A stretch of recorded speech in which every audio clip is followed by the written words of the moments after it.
excited to be here at Conversations from the Vault. And today we have Patrick Pierce. He is the Economic Development Director for the Town of Clayton. And I'm happy to have you as a guest. And I'm very thankful for Angelina Corroo from HomeTowne Realty. She's our sponsor for this podcast series. So welcome. Thank you so much for being here. I know. So I really enjoy working with you, and I wanted everybody to know a little bit about you and who you are and your journey and how you came to Clayton, North Carolina. Okay. Well, first, thank you so much. This is awesome, Dana. I love sitting down doing this and love working with you and the whole team.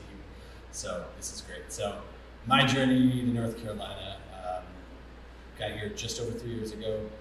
I was born and raised in the Seattle area. I've been kind of in and out of chambers and economic development organizations, public and nonprofit. So big believer in the chamber, what it does, how it kind of brings the community together, public, private, nonprofit. So I think that's a fantastic, just really appreciate what you as a leader are doing with this organization. So I want to make sure I give props where those. Oh, well, thank you. Yes. Well, it takes two to tango, right? That's right. And I love our partnership with you in the economic development department, and I really love watching this sector of our municipality grow over the years, because I was here during its inception, and it's really taken off. So I'm very excited about what you're doing with economic development. And, we use that term, economic development, a lot. So can you kind of explain to our audience, what does that mean?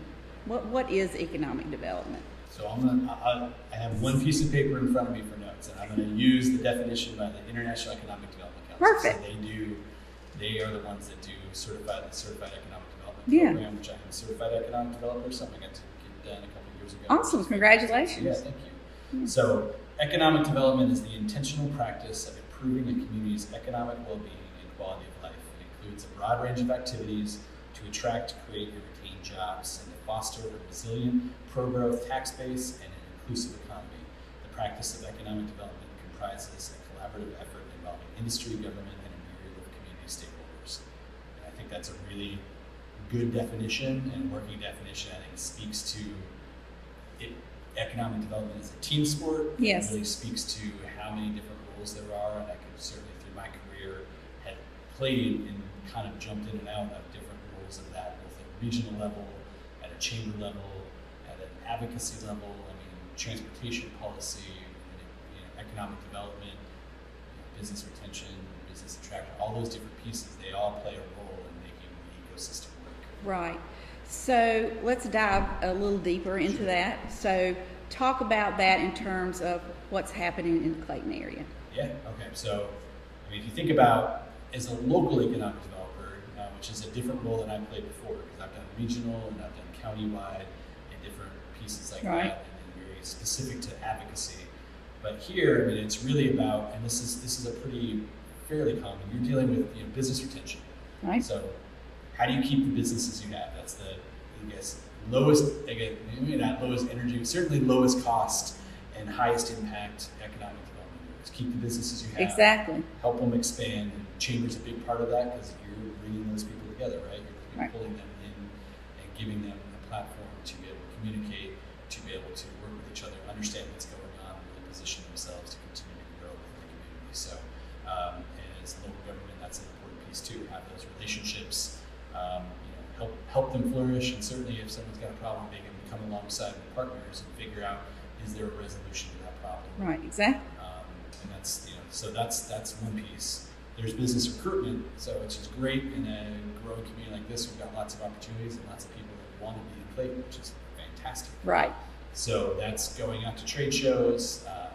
That's working with partners at the county, working with partners at the state, other folks like electricities and some of our other kind of trade groups or other organizations that work around there to get out there and find those companies, tell the Clayton story, explain why Clayton's special, and get them in here. Or it can be anything. It can be help them find a piece of land. It can be connecting them with another business partner, things like that. So that business recruitment element is really important. Right.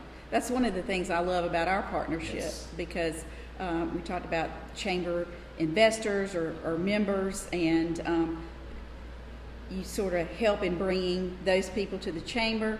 And then we get phone calls about, hey, I'm interested in bringing my business to Clayton. Well, who do I give that name to? And that's you, and that's how you help them. That's right. Yeah. Exactly. Back and forth that way. Exactly. You brought up the fact, you go into trade shows and talking about our town with potential businesses or big box stores or whomever it may be. And I remember when we first started, Clayton first started going to those trade shows to talk about Clayton. And they were chasing people in the hall trying to get them to talk to them. Now people are lining up to talk to you about coming to Clayton and bringing a business to Clayton. So that's very exciting. That's only been within the last 5 years. So it's kind of amazing, the transformation. And it really goes, big level down. I mean, if you think about, and this is where that team piece pulls in. North Carolina being voted the #1 state to do business. Right. So that helps. So that gets eyeballs on the state. Correct. And you think about a dynamic region like the Research Triangle, and Raleigh, that being one of the top regions in the country. And then you think about our role, and it's the fastest growing town, the fastest growing county within the state of North Carolina. Yes. You see how all those things kind of funnel down, and how that's And our county is kind of melding more and more into being looked at on a regional basis with the RTP area. So, anything else you wanted to add about how that's? Yeah, so I think another important piece of economic development is downtown development. Yeah. Downtowns are really the core Yes. of a community. Whether even if a businesses are multinational companies that are here and other folks, they come here, but they see the viability of a downtown can really tell you a lot about a community. It certainly does. Even if you're not there, and even if you're not located there, you see that and you understand it. And people Right. are invested in it and want to go out, and it's thriving. That generally is a good indicator of what else is going on around. So that downtown development piece is really important. It's the hub. Yeah. It's a hub. So, and I think it's a draw for residents. I can't tell you how many times people have stopped in here, or businesses, owners, and residents that I've talked to have said, I rode down Main Street and that sold me immediately. So that says a lot for what the vision has been over the years, and how the downtown has become vibrant. And we talk about growth, and there are some challenges with growth always, but what is it Jody said? I'd rather have growth than tumbleweeds blowing down the street. And so there's so many. Dying, exactly. And so there's so many towns that are experiencing a decline in growth in population, and businesses do not want to be there. They're leaving. So we're very fortunate to be in such a vibrant community. Absolutely. It's always that balance of being. You spend a lot of time in the downtown, but you also have to spend a lot of time outside downtown. Exactly. So it's always working in the core, but also a lot of those opportunities for those businesses. Well, you got to drive by all these other businesses to get downtown. That's right. And a lot of the opportunities will be out and around, exactly. greenfield opportunities and things like that. Downtown development's probably the hardest, because it's usually where infrastructure can be the oldest, or you have the craziest lot lines and different things like that. Yes. A lot different than going out and saying, here's a green field that's never been developed. Go build an industrial plant. Exactly. Go build a store, whatever that is. So exactly. The last piece of economic development really is kind of that miscellaneous piece, which I think gets that broad, which is it can be, depending on the community needs. That can be transportation, that can be transit, that can be some communities like we don't have this issue, but it could be a crime issue. It could be marketing and attraction issue. It could be wastewater, which we know a lot about. Absolutely. Things like that. So all those different pieces that feed into making an economy work are critical to economic development. And oftentimes, you find that you're not necessarily a subject matter expert on those things, but you've got to know enough to be dangerous. You've got to know enough on who to call when the red flag goes up and say, I don't know enough about that I can tell you the exact answer, but I know we need to go find the expert and know who that expert is and be able to Right, right. And I was thinking as you were talking about the challenges that you must face sometimes in a growing community as an economic development director, and trying to attract and retain the business and workforce is such a huge issue and challenge for businesses. Space, you have requests for space. I'm sure that's a challenge sometimes. What other challenges do you face when you're trying to retain and recruit businesses here? Well, you certainly, workforce is definitely one, and that's not something that we as a town can. We have no control over that, No, right? I'm really excited about the commitments and what's been out there to help get a community college here. Continue to work on schools and public education. Yes. Those are big things. But even just having an attractive housing market in places that people can afford to buy houses and want to be and are desirable. Right. That influx of talent, whether that's from within our region or whether that's from outside of our region coming in here, all those things feed on each other, and that even gets to the quality of life and amenities like that we can probably talk about later. But all those things that make a community great help with that workforce challenge by being able to bring people and have an attractive place that people want to be. Right. I know. All right, so you mentioned that you come from the chamber world and you have some experience in that. Let's talk a little bit about a chamber of commerce and their role in the economic vitality of a community. Absolutely. Maybe specifically here in Clayton. Sure. Well, I think that my background, I started at a chamber doing government affairs work. So that's how I was an intern out of college, and then grew it into a full-time role. And then my last organization I ran was a combined economic development and chamber of commerce for a county. So you can see, started at a town, you can have regional models. So each of those models really fits what the needs of the community are. Right. And I think that that's a really just important to realize that fact that a chamber is going to fill different gaps in different communities. Yes, that is true. I do think the advocacy piece is a really strong piece in being able to, again, pull public, private, nonprofit together. And I think that's a very strong, having that strong voice of business, but a place that everyone can collaborate and communicate together and be able to pull together and have a common voice. Yes. Because when you can go to Raleigh, when you can go to Washington, D.C., when you can go to Town Hall and have a unified voice that everyone's singing off the same sheet of music, the easiest way for someone to say no to something is to find the other person. Oh, well, you don't like this? You don't want to do this? Okay, right. Well, we're done. Right. Very hard to look someone and say, I want X policy or X amount of money, and they're looking around, they're like, oh, well, there's my business owners I know, and there's my elected officials, and there's exactly. my nonprofit. And they're all they're in a room together, collectively saying the same thing. That's right. So I think that's a really important role for a chamber to play, and there's so many needs out there and so many opportunities that's certainly one. We forge, I think, the work in our economic development committee that we've done at the chamber is absolutely fantastic. I think all the mission-based and kind of policy-level committees that you all are working are really fill that need and fill that gap in the community that's not there. Right. And it's just super important to have a chamber and have a strong, healthy, functioning chamber for a community, because without it, you don't have that balance of voices and you don't have that table for people to be able to sit around. Right. Exactly. Yeah. Exactly. So what was your favorite role? So you mentioned governmental affairs. You started there. Yeah. What was your favorite piece? Was it economic development at the time, and that's what's led you to the path you're on right now, or? I think it was, because economic development was that intersection of all those pieces, and it's so different every day. Yes.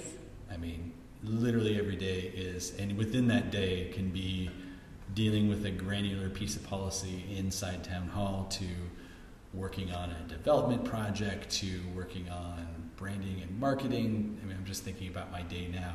Yeah. Working on how you're going to build a piece of sidewalk somewhere, and working through and thinking about stakeholders, to business retention issues and code compliance issues. It's literally across the board, and every day is different and every day is unique. But you get to invest, and when you're investing in your community, you're putting that towards a mission that you can see.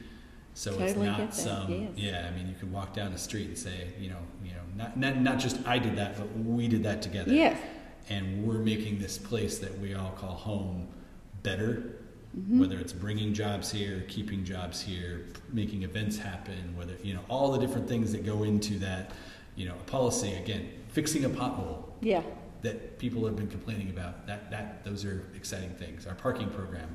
Yes. Yeah. So talk about where you are right now, because I noticed some changes. Yeah, absolutely. Well, I mean, I'd say, and the reason I want to point out the mayor, because it's important to have elected leadership engage in these things, because staff can do things and staff can pull people together, but it's one thing to have a staff person do it. And there's a lot of good things that staff can do, but it's also different to have an elected official say, I want this focus, I want to put this here and do that and get the right people to the table to make those decisions. And that's really what was innovative about this, is it was an opportunity to pull together people from the business community, people from the neighborhoods, the property owners that actually, were concerned about parking and how that was, either impacting their property, the potential liability with, or the business owners are saying, I've got a business here and people are saying they're having a hard time parking. So all those things put together, put a task force together, looked at it and said, hey, we've got a lot of opportunities here in terms of supply.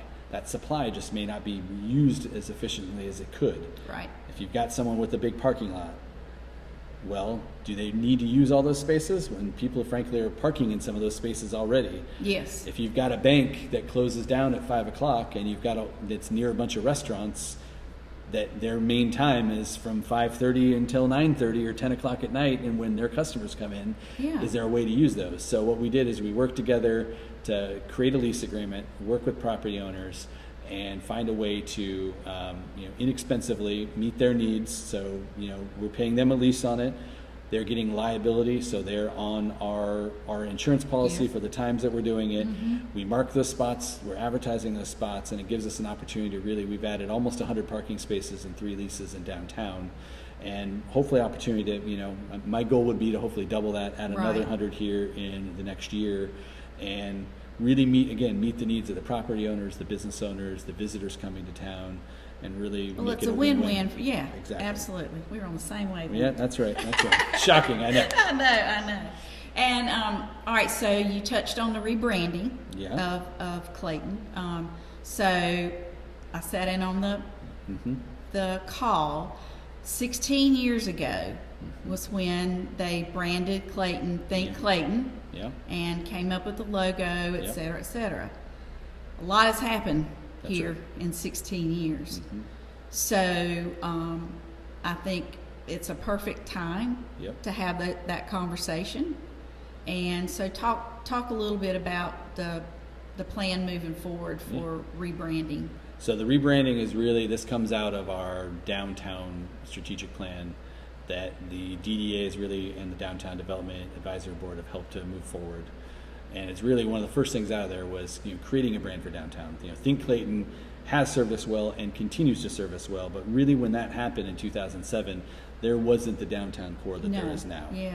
And really it was, we need a brand for the town as a whole. And there wasn't, from a size standpoint, I think the population was probably 7,000 or 8,000. Right. Now we're sitting above 30,000. Yeah. So if you think, we have a story to tell now. Yes. And it's different. It's exactly. a different story, and right? And downtown can have its own, unique story or part of that it can tell. That before it was just come to Clayton as a whole, get to know it, think Clayton, think about it, put it, and it still serves us well because they're still keeping our brand and maintaining that people still need to think outside of Wake County, outside of Durham County, outside of Orchard, right?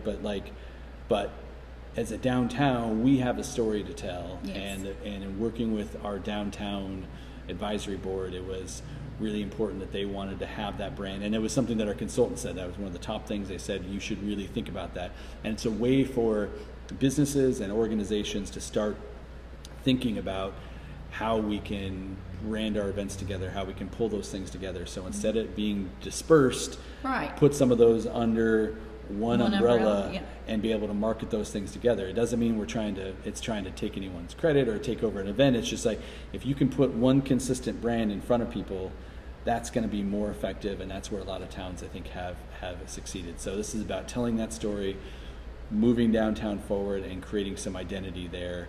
Again, it's not separating it or trying to break away from the town. It's still part of Clayton, but it's really trying to create that character and tell that story.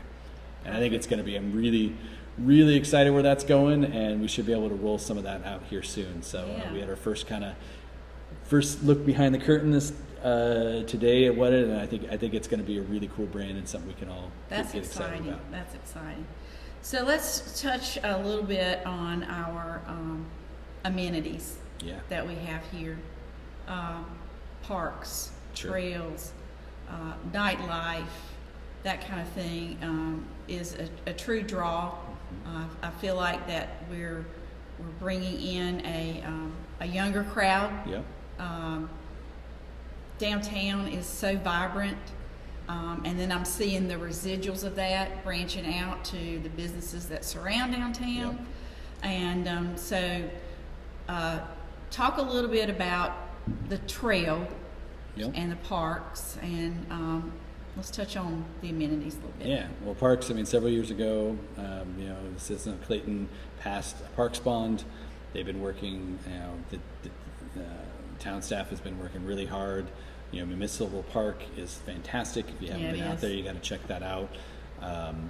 East Clayton Park is in the process. It's of coming online. You can see some great things out there. They're putting the final touches on that, and they'll do the community park will be the last piece that they're going to do there. But really, we see in our survey, even our budget survey, that the town put out, kind of getting ready for budget season. Right. That presentation, parks continues to be one of the top things that people want to have here, and that quality of place here, I think, is what separates the town of Clayton from others, and our connectivity. I mean, being on the Mountains to Sea Trail, being on the East Coast Greenway, gives us an opportunity and connectivity here that a lot of places don't have. I mean, I love to get out and run on the trails and be out there and just think about what you can do on those trails in terms of being by the river.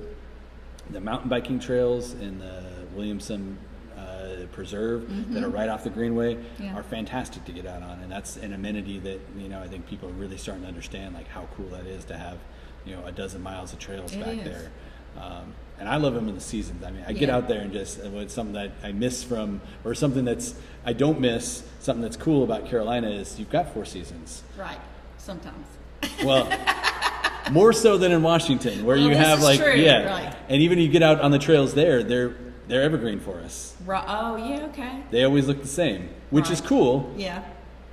But here, like, you do a run out in those woods in the winter, and your line of sight and where you can see and the things you can see out there, and then you go right now, and all of a sudden, it's a completely different landscape. Right. It is so beautiful. I would highly encourage listeners, if you have not been on the Greenway or the trails, you need to take advantage of that. That's something that really attracted me coming beauty. here. Is that you can get to Raleigh in 25 minutes. Sure. If you want to be in an urban setting, great. If you want to do, I call it a small town thing, get that vibe here. Yeah. You've got that here. You can be in the middle of nature. You can be in the middle of the wilderness, apart from everyone. Oh, absolutely. Like that. Yeah. And you don't even have to jump in your car to do it. No. So that to me is like, for me, that's like that's my happy place, because there's great things about all of those elements, and then being able to come back to Clayton and have that vibe, and the community here and the people here, that's just it's right. Something special. All right, so we touched a little bit on amenities that are here. Yeah. Our beautiful serene scenery and all that on the trails. So let's spill the tea. I was told that was a term now. Okay. Everybody's going to go, whoa. But let's spill the tea.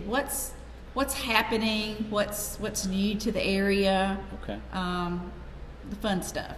Okay. That you can talk about. I'll do my best. Well, a lot of people don't understand that until the ink is dry on the paper, you might think we're getting A, B, and C, but until the ink's dry, we don't know if A, B, C, if they're coming to the area or not. I appreciate you saying that, and frankly, and I've heard the number of horror stories I've heard when people have gotten too excited about something. Exactly. And they're very excited, and they get out, and a newspaper article comes out, and it actually will turn away a company and a deal that you thought you had locked up, because people are excited and they're exuberant about it, and I get all the reasons why, but a lot of economic development is that confidentiality of being able to, you got to sometimes button it up Yeah. and let the process, because at the end of the day, it's our community, and it's really important that we should celebrate all these great wins, but it's also people investing millions of dollars into the community, and it's their announcement,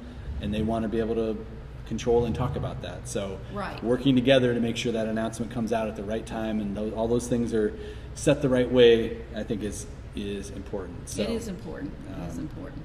So what can we talk about? Well, I mean, I think there's some great things already that are out there. Perfect. I mean, yes. Look at the Copper District. If you haven't looked that up, haven't seen that, that's a fantastic project. It's really going to be transformational at a gateway into town, and I think as that continues to grow and evolve, and we see that, that's just going to be really thinking about 540 coming through nearby there. 70 bypass transitioning to Interstate 42. Really, that's going to be a focal point for the town, and I think that's just going to be a fantastic development here. We continue to see, something else we're blessed with here. Obviously, our multinational companies, and continue to see growth and announcements. From Grifols over the past several years, from Novo Nordisk, Caterpillar's built their visitor center out there. All that.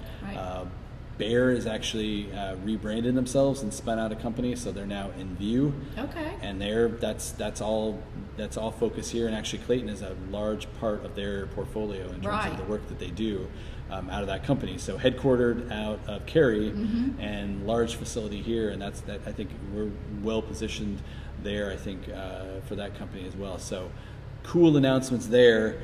Lots of great things downtown. I mean, new businesses sprouting up.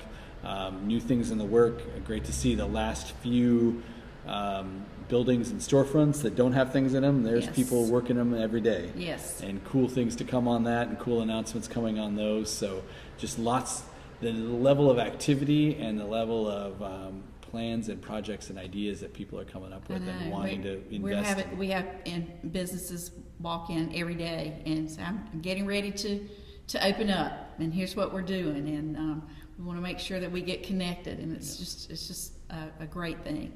I will put a plug in there. Yeah. If you're a business going to do that and you haven't come talk to us, always important to come talk to the planning department, the economic development department.